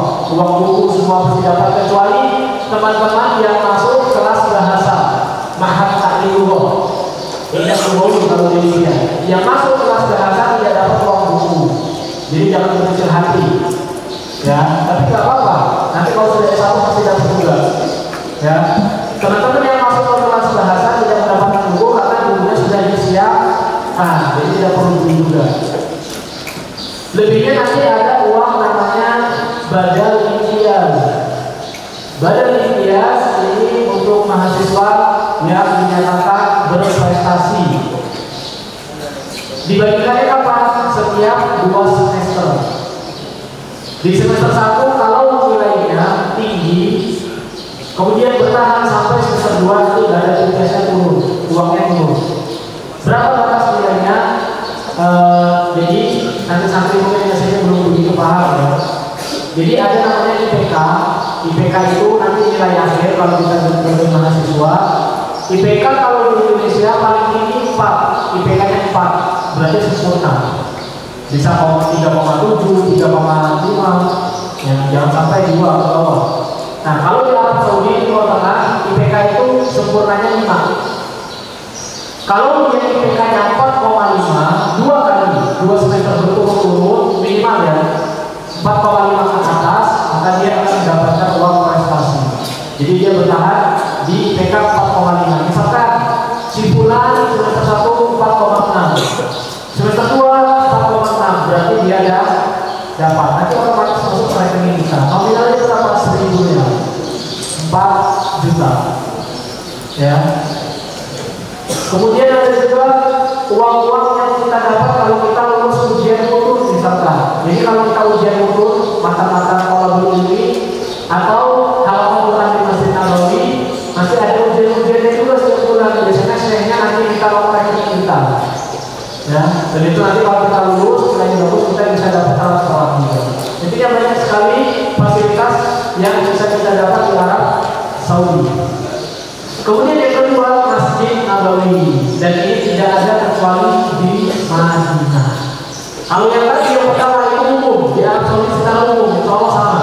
Tapi yang kedua ini khusus bagi mahasiswa Madinah, baik yang di Universitas Islam Madinah atau yang di Universitas Thalibah, atau nanti ada teman-teman juga yang kuliah haram, kuliah Masjid Nabawi juga ada, tapi berbayar. Ya, berbayar untuk tempat tinggalnya ya, kalau kuliahnya gratis, tapi berbayar tempat tinggalnya. Bisa dan lain-lain, dan itu cukup mahal, ratusan juta juga. Nah, kedua fasilitas Masjid Nabawi itu area kampus yang dekat dengan masjid, jadi sudah kita sipir. Dengan keberadaan Masjid Nabawi yang cukup dekat dengan kampus, itu menjadikan kita bisa memanfaatkan keberadaan masjid untuk belajar tambahan. Karena kalau kita hanya belajar di kelas, mungkin ilmunya bisa dibilang sebatas ilmu formal di kelas yang kita dapat. Tapi kita bisa kuatkan dengan kajian yang ada di Masjid Nabawi. Di kelas kita mungkin hafalan Qurannya sedikit, karena satu semester itu hanya 1 juz untuk yang fakultas selain Al-Quran ya. Karena kalau fakultas Al-Quran nanti harus 30 juz mungkin. Tapi selain Quran itu satu semester harus hafal 1 juz, dan itu sedikit. Ya, makanya kita bisa tambah di Masjid Nabawi. Atau misalkan kita ambil fakultas syariah. Fakultas syariah itu umumnya belajar fikih dan usul fikih. Mungkin belajar akidahnya sedikit, maka kita bisa tambah di Masjid Nabawi. Atau mungkin sebaliknya, teman-teman yang di fakultas akidah dakwah, mereka belajar fikihnya sedikit, maka bisa ditambah di Masjid Nabawi. Maka keberadaan Masjid Nabawi ini merupakan fasilitas yang cukup besar untuk mahasiswa Madinah. Ya, di saat kita ingin datang ke Masjid Nabawi harus mengocek uang yang cukup mahal, kita bisa ke Masjid Nabawi setiap hari, bahkan setiap saat, bahkan kita juga bisa tidur di Masjid Nabawi. Ya, dan ini merupakan fasilitas yang tidak didapat kecuali mahasiswa UIN atau mahasiswa Universitas Thalibah. Ya, Keutamaan-keutamaan yang sudah kita sebut, di situ ada banyak sekali majelis-majelis ilmu, ya bahkan di situ ada pembagian Quran gratis, pembagian mata-mata ilmiah gratis, ya semuanya ada di Masjid Nabawi. Kemudian yang ketiga, tiket pesawat ada ya di sini, tiket pesawat PP di bulan musim panas seperti saat ini. Kalau tidak pulang gimana Ustaz? Tiketnya harus atau boleh diganti uang? Kalau tidak uang lumayan, bisa sampai 20 juta. Boleh tidak? Boleh tidak pulang, tetapi tidak bisa diganti uang. Tiketnya bisa diganti uang elektronik. Nanti uang elektroniknya seperti poin itu bisa dipakai untuk orang tua kita datang. Nah, jadi mungkin saya di bulan ini tidak mau pulang misalkan, biar nanti uangnya masuk ke uang elektronik bisa diganti untuk orang tua dan anak itu bisa juga, ya seperti itu. Kemudian yang keempat, ilmu agama, mendapatkan ilmu yang murni dari sumbernya, ya sesuai dengan hadis tadi bahwa bagaimana maka masuk ke dalamnya keilmuan itu akan kembali ke Madinah, sebagaimana ular itu kembali ke sarangnya. Disinilah para ulama itu ada.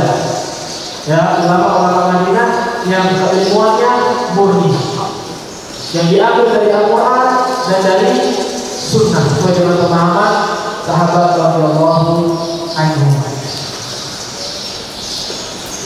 Banyak transportasi gratis ke berbagai tempat, Masjid Nabawi, bandara dan lain-lain. Ya, jadi kalau kita mau ke Masjid Nabawi ada bis gratis. Ada yang pakai taksi berbayar, ada yang pakai bis. Kenapa? Karena kalau pakai bis itu ada waktu-waktunya, waktu tertentu. Jadi kalau kita tidak ikut waktu itu kita akan tertinggal. Otomatis kita kalau pengen ke Masjid Nabawi pakai taksi. Itu tergantung mahasiswa masing-masing ya. Kalau anak pribadi lebih suka pakai taksi. Ya, tapi kita harus siap-siap uang juga. Kenapa? Pertama kalau pakai bis ini yang namanya transportasi umum gratis pasti lebih ramai, karena kita harus antri dulu. Kemudian waktunya tertentu saja, jadi kita harus on time. Tapi kalau pakai taksi itu bisa kapan saja. Kita mau pulang jam 1 malam dari Masjid Nabawi, ya pakai taksi. Karena kalau di sini waktunya sebelum asar, setelah asar, sampai nanti pulang itu kita dijemput setelah sholat isya. Jadi kalau yang pengen berlama-lama di Nabawi tidak bisa pakai bis, dia pakai taksi. Atau mungkin pengen berangkatnya agak lagi mendekati maghrib, ya itu bisa pakai taksi. Intinya disediakan transportasi umum gratis ke berbagai tempat, di antaranya ke Masjid Nabawi. Atau untuk teman-teman yang tinggal di luar kampus, ya tadi asrama itu ada dua macam, ada yang di dalam kampus, ada yang di luar. Untuk teman-teman yang tinggal di luar itu disediakan transportasi gratis bis. Ya, bukan hanya ke Masjid Nabawi, bisa juga ke bandara. Seperti saat liburan kemarin kita diantar pakai bis, tapi boleh juga pakai taksi untuk yang ingin waktu sendiri. Dan juga banyak ya, kadang di bis ini mengantarkan kita ke tempat-tempat sejarah. Kadang di musim-musim liburan pertengahan semester itu kita bisa berkunjung ke tempat-tempat bersejarah yang menggunakan bis dari kampus. Jadi ini merupakan fasilitas umum yang bisa kita pakai. Kemudian perpustakaan dengan koleksi buku yang lengkap.